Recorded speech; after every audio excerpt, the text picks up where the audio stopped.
I've never really believed in these things about ghosts, spirits, lost souls, whatever. I grew up hearing stories like this, especially from people who live on the road like me, but I always thought it was an exaggeration or tiredness speaking louder. But what happened to me that night, at the Villa Ridge stop, was different. I've never felt this kind of fear before. It wasn't just fear, it was a fear that crept into my skin and seemed to want to tear me out of myself. And look, I've seen everything in this life on the back of a truck. But that still gives me chills just thinking about it. It was about 2 a.m. when I pulled into the Villa Ridge, Missouri, rest stop. I had come from a long, 3-state drive and needed to get some sleep before continuing on. It wasn't a rest stop I used to, but on that stretch of highway it was the only reasonable option. The place looked a bit neglected, with old gas pumps and a closed-down diner with faded posters on the windows. But it was empty, quiet, and dark enough for me to try to doze off. I parked in a corner of the lot, away from the entrance, turned off everything, and pulled the curtain over the cabin. It must have been about 30 minutes. I was almost falling asleep when I heard it. Footsteps. Slow, rhythmic, as if someone was walking right outside, next to the truck door. My heart started racing. I opened the curtain a little and tried to peek out, but I couldn't see anything at first. The footsteps stopped. I stood there, quiet, listening for any other sound. And then, out of nowhere, I heard a metallic noise, as if someone had scraped a key or a coin against the bodywork of the truck, on the passenger side. I stood up suddenly and went to the window next door. When I pulled the curtain back and looked, he was there. A man standing about 10 feet away from the truck. Motionless. He was wearing a red flannel shirt, dirty jeans, and boots. I couldn't see his face very well, it was kind of shadowed, but I could feel that he was looking right at me. But the next second, I swear to God, he simply disappeared. He didn't walk, he didn't run, he didn't move. He just disappeared. As if he had been erased from reality. I stood frozen for a few seconds, trying to understand what I had just seen. I thought maybe it was tiredness, that my eyes had played tricks on me. It happens, right? Road, night, accumulated sleep. But then I got out of the cabin. I took the flashlight and went to where he was standing. The ground there was gravel, and I remember hearing the sound of my own footsteps echoing in the silence. When I got to the exact spot where he was, there was nothing. No marks, no footprints, no sign that anyone had passed by. But what left me cold was the smell. It had a very strong smell of gasoline mixed with something sweet, sickly, like rotten fruit. It was a smell that just didn't make sense to be there. I got back into the truck with a tight feeling in my chest, feeling like someone was watching me. I stayed locked in the cabin for a few minutes, with the curtains closed, trying to convince myself that everything was okay. I turned on the radio, tried to distract myself. But the noises started again. This time they were coming from the driver's side. A soft sound, like fingernails slowly scratching the bodywork. It wasn't wind, it wasn't an animal. I know the sounds of the road. This was intentional. Each scratch seemed closer to the other. As if the truck was circling. And it didn't matter which way I looked, I couldn't see anyone. I was overcome with despair when the horn honked on its own. It was a loud, dry sound in the middle of that silence. I jumped in the seat, hitting my head on the ceiling of the cabin. And then everything went quiet again. My fingers were shaking. I picked up my cell phone and thought about calling someone, anyone, just to have a human voice calming me down. But I didn't even know what to say. Is there a guy in a red flannel hovering around me? I would have sounded like a crazy person. But it wasn't something I was making up. I knew what I had seen. And it was happening right there, in front of me. In the real world. I tried to start the truck to get out of there, but the ignition wouldn't respond. I tried several times, and nothing. The battery was fine, the dashboard lit up, but the engine simply wouldn't start. That's when I saw him again. In the side mirror, he was standing on the edge of the woods, a few meters away. Same red shirt, same blank stare. Only this time, he was smiling. A small smile, almost imperceptible, but it completely stopped me. And again, like before, he disappeared without a trace. He didn't walk, he didn't run. He vanished. By this point, I was panicking. I know I should have stayed calm, but it's hard to explain how my body reacted. It was like something out there was playing with me, testing my limits. I stayed locked in the cabin for over an hour, trying to get the engine to start, in silence, praying for daylight to come soon. But time seemed to stand still. The clock had been showing 3 in the morning for a long time. It was like I was stuck there, in that very moment, in a kind of cycle that didn't want to end. At some point, I must have passed out from exhaustion, because when I opened my eyes again, it was almost 6 in the morning. The sun was still shy, the sky was kind of orange. And then, without doing anything, I just turned the key of the truck, and it started. As if nothing had happened. Everything worked perfectly. There was no more noise, no more strange smell, and the place seemed completely normal. I even got out again, walked around the yard a little, trying to find any sign of what had happened. But there was nothing. No marks. No traces. No man in a red flannel. I got back in the truck, rested my head on the steering wheel, and cried. I don't know if it was relief, anger, fear, or all of the above. I just wanted to get out of there. And when I got back on the road, I swore to myself that I would never stop there again. For weeks I tried to make sense of what I had seen. I talked to other truck drivers and, to my surprise, some of them had heard of a Villa Ridge rest stop spirit. They always gave the same description, a man standing still in a red flannel shirt who appears and disappears without a trace. But no one talked about it with much enthusiasm. As if talking about it would attract people. I never saw that man again. I never had an experience like that again. But every time I drive past the stretch of road that leads to Villa Ridge, I feel that same tightness in my chest. I avoid looking at the shoulder. I avoid remembering it. But it's always there, in the back of my mind. That image of him standing there, looking at me, smiling that dry smile. And the worst of all is knowing that it really happened. It wasn't a dream. It wasn't made up. It was real. In the most silent, frightening, and inexplicable way possible. And to this day, I don't know what he wanted. Or why he chose to appear to me. There are things that we keep for years, thinking that it was just a scare, a coincidence, a misperception. But over time, when other people start telling similar stories, you realize that it really happened. I've never told anyone about this, at least not seriously. But after I heard a very similar story on the trucker's radio, it hit me and I decided to write it down.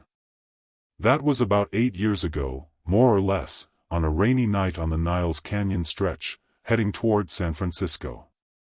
I was coming from the countryside, with a light load, and decided to take a shortcut through Niles, even though I always hear old people telling me to avoid this route in March. They say the stretch is dangerous because of the fog and the sharp curves. But I know the area well and have never had any problems. But that night, when I passed one of the narrow bridges along the way, I saw a girl on the side of the road. Alone, soaking wet, with a small backpack on her shoulders. She waved shyly, looking desperate, so I stopped. I rolled down the window and asked if everything was okay. She said she needed a ride to San Francisco.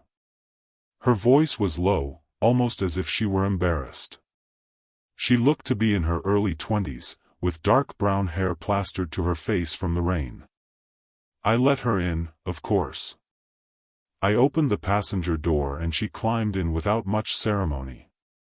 She quickly settled into the seat and remained silent, only saying a soft thank you. I thought it was strange that she was there alone, at that time, in that place. But I didn't ask her much. I just told her I would take her to the city's outskirts. She nodded, as if she had expected it. The strange thing was that, despite her presence, I couldn't hear any normal movements, like her backpack falling to the ground, the sound of her wet clothes on the leather seat. Only the sound of the engine and the rain. At one point, I tried to make conversation, to ask her where she was from, but she didn't answer. She just stared straight ahead, with a blank expression. I even thought she was nervous or something, so I respected the silence. But I started to feel a strange discomfort. The truck's cabin got cold, even with the heater on. The feeling was that time had slowed down. The road seemed longer than usual, as if I had been driving for hours and still hadn't left the canyon section. I tried to sneak a peek at her while driving. She was still staring, unblinking, with her hands in her lap. The detail that gave me goosebumps was that her clothes looked old, kind of out of date. The coat had a strange cut, the backpack was made of leather, like those really old ones that you don't see around anymore. It was at that moment that a memory came to me, a story I had heard years before, about a young woman who had died in an accident on that road, exactly on that date. I tried not to think about it, I just wanted to get to the final bridge before entering San Francisco. When I saw the structure of the bridge through the fog, I breathed a sigh of relief, as if that road had finally ended. And then I said, "You're almost there, lady." It was at that moment that I turned slightly to look, and she was no longer there. The passenger seat was empty. Dry. There were no water marks, nothing was out of place. It was as if she had never gotten in. I stood in shock for a few seconds, with my hands shaking on the steering wheel, trying to understand what had happened. I swear by everything I knew at that moment that she wasn't a living person. There was no other explanation. I stopped the truck on the shoulder, ran out and looked around, thinking that maybe she had jumped or gotten out without me noticing. But there was no one there. And that's when a car stopped behind me and the driver got out asking if everything was okay. I told him what happened, kind of stuttering. And he just looked at me with a strange expression and said, "You saw her too, right?" That gave me goosebumps right away. I wasn't crazy. He told me that years ago an accident happened there with a young woman on her way to San Francisco. She would hitchhike every year, on exactly the same day, and disappear before crossing the bridge. He said it was a well-known story among truck drivers in the area, but no one talked about it much. I thought it was a story to scare newbies. But now I knew it was real. Because I had driven her. I had seen her. I had felt her presence there. And no matter how much they try to explain it away as a dream, illusion, stress, there is no denying what happened that night. After that, I couldn't drive anymore that night. I parked the truck at a gas station a little further ahead and stayed there until the sun came up. I couldn't sleep. Every time I closed my eyes, I remembered her face, the way she entered the cab without saying much, as if she already knew that that was the last stretch of the road. I wondered if she realized what was happening, if she knew she was no longer alive, or if it was just an echo repeating that route every year. The road was so silent that morning that it seemed to be warning me not to go back there. In the following days, I searched for old news. I found some clippings on forums, vague mentions, nothing very concrete.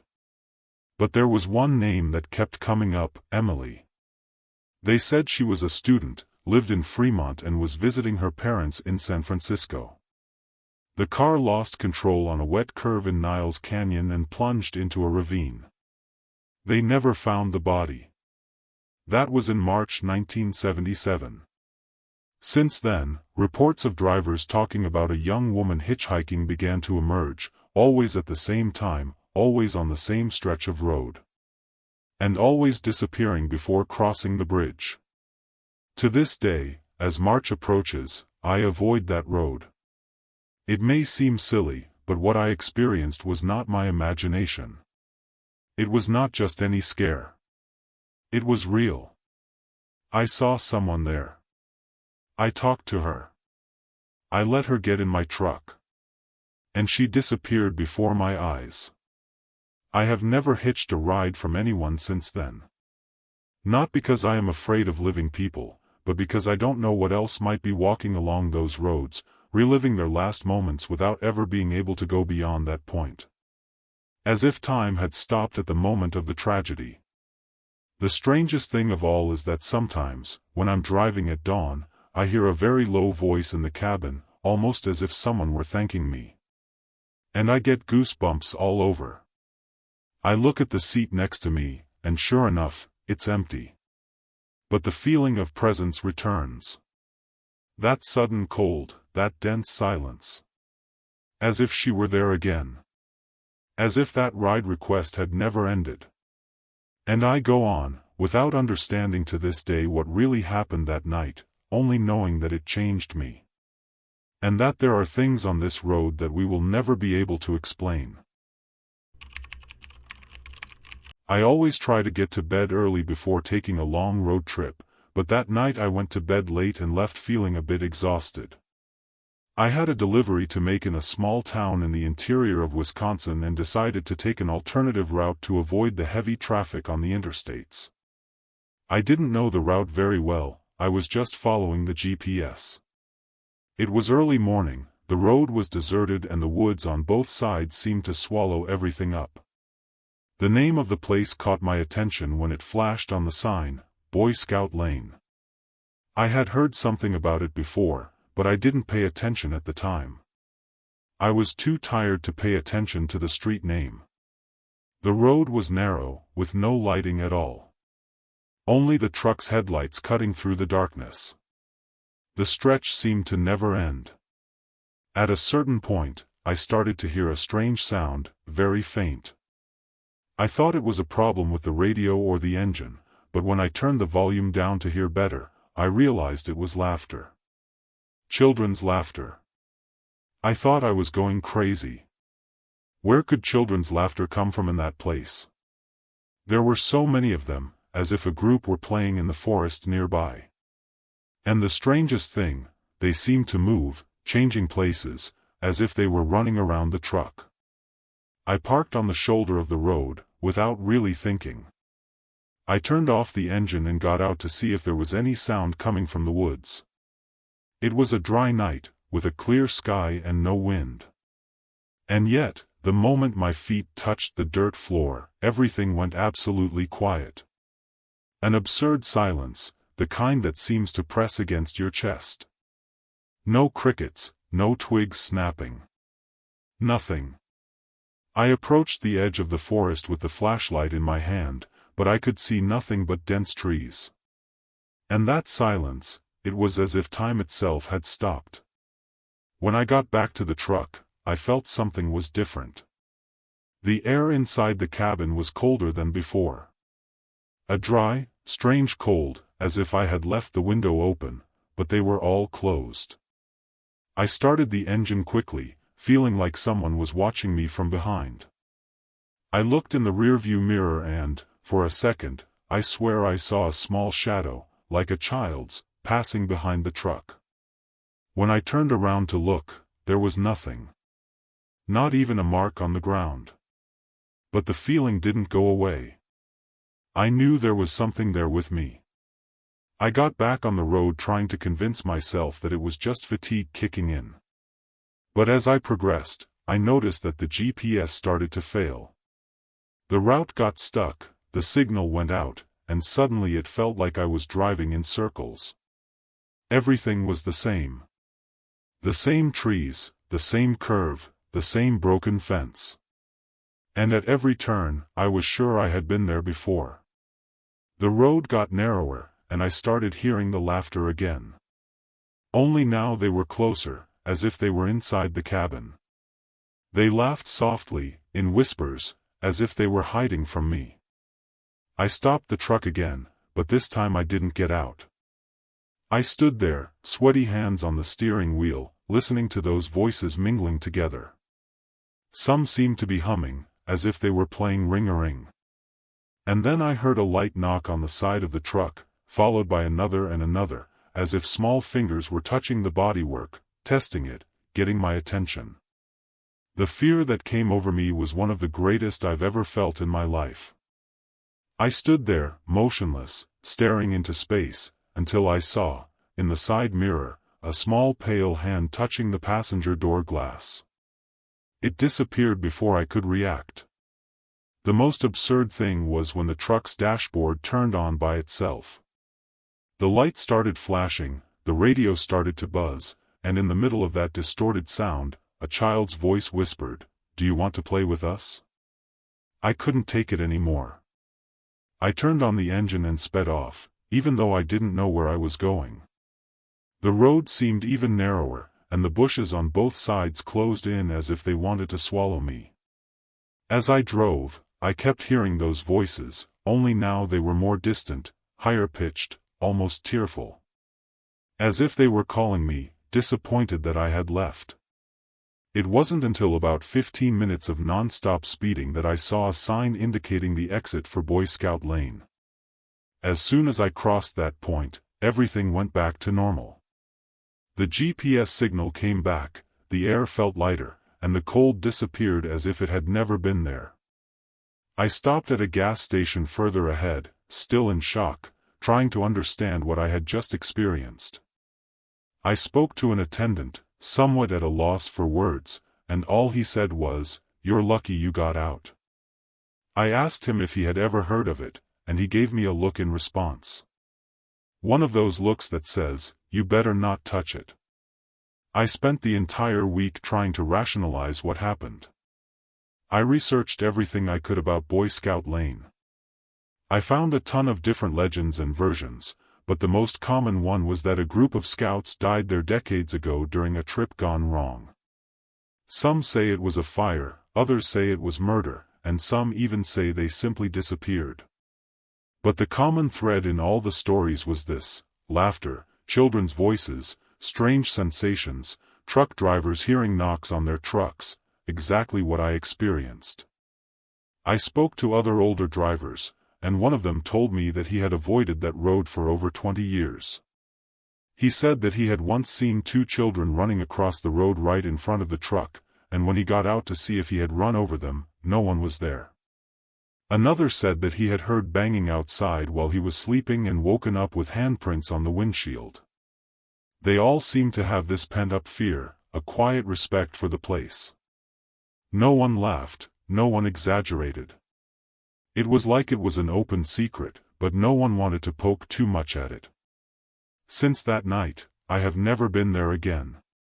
Every time a route suggests that route, I turn around, even if it means wasting hours. It may seem like an exaggeration, but I know what I felt. It wasn't a hallucination, nor was it the effect of sleep. There was something there.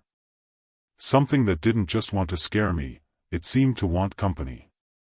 As if those voices weren't just echoes, but requests. Invitations.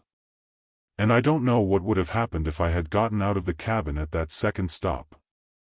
If I had answered. To this day, every now and then, when I'm alone on the road in the early hours of the morning, I think I hear that whisper again, ever so faintly, almost like wind coming through the window, "Do you want to play with us?" And it's always in moments of total silence, when there's nothing else around me. I regret having stopped that night, but at the same time, I know I wasn't the only one. There's something on that road that still calls for someone. And I just hope I never hear that call again. I've never been one to be easily impressed. I've been on the road in a blizzard, in landslides, with animals crossing the road, crazy people trying to hitchhike in the early hours of the morning. But what I saw on Bray Road was different from anything I've ever experienced. This has no logical explanation. I only told this story once, at a truckers' meeting, and to this day I have the feeling that everyone thought I was making it up. But I know what I saw. That was real. And since that night, I've never been the same when it comes to the road at night. It was winter, after midnight, and I was taking a side road near Elkhorn, Wisconsin. Bray Road was one of those unlit, forgotten back roads that served as a shortcut between two main stretches of road. Snow was beginning to pile up in the corners, and the pavement was wet and slippery. I was concentrating, going slowly, with my headlights on high, when something crossed the road in front of me. It wasn't a deer, or a dog. It was something big. Very big. Hairy, with an odd silhouette, half-hunched, as if it were walking crouched. I slammed on the brakes on reflex. The truck slid slightly, but I managed to maintain control. I pulled over to the side of the road, trying to understand what I had just seen. I looked both ways, but the thing had already disappeared into the woods. I stood there with the engine running, the headlights illuminating the darkness. And then I heard it. A growl. It wasn't the sound of an ordinary animal. It was low-pitched, vibrating in my chest. And it came from the left side, from the thick woods. It gave me goosebumps all over. That's when I realized that the thing hadn't just crossed the road, it had stopped. It was watching me. The cabin seemed to shrink around me. I turned off my headlights instinctively, as if to hide. I stood there in the dark, with only the sound of the engine. The growl repeated, closer. I took the flashlight and shined it into the bush, but the light only reached so far. It was then that I saw two eyes reflecting the light. Tall, much larger than the eyes of a common animal. And they didn't blink. They were fixed. The feeling was that it was deciding whether it was going to come to me or not. I held my breath. And I swear to God, that took a step. A single step forward, and the branch beneath his foot snapped like a log. It wasn't human, but it didn't look completely animal either. Its silhouette was crooked, disproportionate. Broad shoulders, two long arms, and a thin snout that jutted out from a furry face. I could only see the outline, but that was enough. It wasn't a hallucination, it wasn't a shadow. It was real. Time seemed to have stopped. The truck's engine was still running, but I couldn't move my hand to the key. I was paralyzed. And then it was gone. Suddenly, as if it had thrown itself back into the woods. But it didn't go away. I felt like it was circling the cabin, like a predator studying its prey before attacking. Suddenly, I heard the sound of fingernails scratching the back of the truck. Long, slow, as if marking territory. The vibration went through the entire structure of the truck. By now I was sweating, holding the flashlight with both hands, trying to decide whether to accelerate from there or wait a little longer. But then came the thud. A punch, or a strong blow, from the passenger side. The bodywork sank slightly. I screamed, without meaning to. And in the midst of the total silence, came a sound that I will never forget, a kind of heavy, panting breathing, mixed with a continuous growl. It was glued to the door. I gathered my courage and turned on the headlights again. The light illuminated part of the side, and for less than a second, I saw what looked like a hand. A hand with claws, fingers that were too long, stuck to the passenger door glass.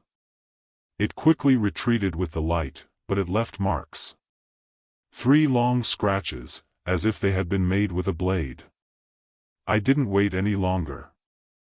I put the car in gear and sped off, skidding in the snow. The truck jerked, but picked up speed quickly.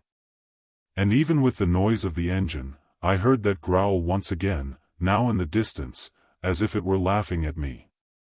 I only stopped when I arrived at a gas station at the entrance to the city.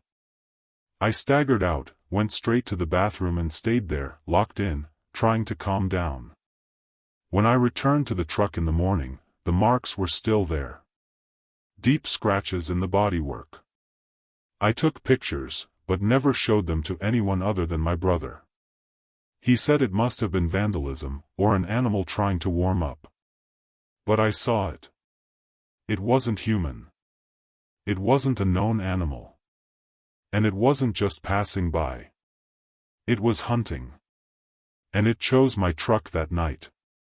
After that, it took me weeks to be able to drive at night again. Any shadow on the shoulder made me slam on the brakes. The sound of the wind hitting the bodywork gave me chills. Even the sound of the truck passing through dry branches put me on alert. It wasn't just fear anymore, it was a constant feeling that I was being watched. As if it had marked my truck, or worse, as if it had marked me. I tried to forget it, to move on, but every time I hear about Bray Road, the memory comes back with a vengeance. One day, out of morbid curiosity, I did some more research. I discovered that I wasn't the only one. There had been several old reports, dating back to the 1980s, about a similar creature, always at night, always near that road. Some call it the Beast of Bray Road, others a werewolf, and others say it's something that got caught between two worlds. All the reports have something in common: the eyes. Those high, fixed eyes, glowing in the dark. I'd never seen eyes like that. They weren't just reflective. It was as if there was intelligence there. And evil. I don't know why that appeared to me. Maybe bad luck. Maybe because I stopped. Maybe because I stared too long. But since that day, I have avoided certain routes. I'd rather waste fuel than risk going through there again. Sometimes I think about going back with a camera, trying to record something, but deep down, I know I don't want to see that again. I don't want to be there if he's waiting. Because the feeling I had that night wasn't of someone running away from the world. It was something I liked to be featured in. Who wanted to be seen. To this day, no one has been able to explain exactly what it is. But anyone who has driven along Bray Road at night and seen it knows. There is no mistaking it. The road gets darker, the air thicker, and you feel it before you even see it. A chill that slowly rises, as if your body knows what is coming before your mind understands it. And I felt it. I saw it. And no matter how much they try to explain it with science or skepticism, it is there. And sometimes I wonder, what if I hadn't turned on the headlights? What if I had gotten out of the cab? Would I have come back? Whenever I heard stories about Dead Man's Curve, I thought it was just an exaggeration. That typical thing about old roads, full of accidents, where people invent ghost stories to justify the danger. But that early morning, on the way to Cincinnati, I discovered why no one likes to drive alone there. It was my first time passing through this section. The GPS indicated the route as the fastest, and I, tired, accepted it without question. The road was narrow, dark, with dense trees on both sides. And the curve appeared out of nowhere, after a long stretch of descent. It was a curve that was too sharp for the type of truck I was driving. I slowed down, entered slowly, tensely. And that's when I saw it. A figure standing on the side of the road, right at the darkest point of the curve. It was tall, thin, covered by something that looked like a cloak or a dark cape. It didn't move, didn't react to the light from the headlights. It just seemed still. I couldn't see its face. It was covered or turned away. But what left me paralyzed was the sensation that came with it. A tightness in my chest, a panic that made no sense. It was as if my body knew that it wasn't human. I drove past it slowly, trying to understand what I was seeing. When I looked in the mirror, there was nothing there anymore. No sign. Just the empty road behind me. I slowed down even more, thinking about reversing to check, but something inside me told me to keep going. It was at that moment that I heard it. A wail. Coming from somewhere behind the truck. A low, continuous, pained sound. Like someone was crying. Only it wasn't human crying. It was more dense. Like the sound was coming from underground. It sent shivers down my spine. I sped up without thinking. But the road wouldn't let me. The curve seemed to go on forever. And the sound grew louder. My ears started ringing, as if they were blocked. And then, out of nowhere, the headlights flashed and the radio turned on by itself, releasing only static. Amidst the static, I swear I heard a voice. Weak, muffled, saying, "Why didn't you stop?" I don't know how I kept driving. My eyes were full of tears, but I wasn't even crying. It was as if the truck itself had been swallowed by a sadness that wasn't mine. A sadness that clung to my soul. After the curve, I stopped the truck in a slightly more open space that I found ahead. I got out, trembling, just to breathe, trying to understand what was happening. The air outside seemed heavier, more humid, as if I had entered a place where time does not pass properly. I looked back at the path I had taken, and everything seemed normal. But it was not. I felt that something was wrong, something watching me.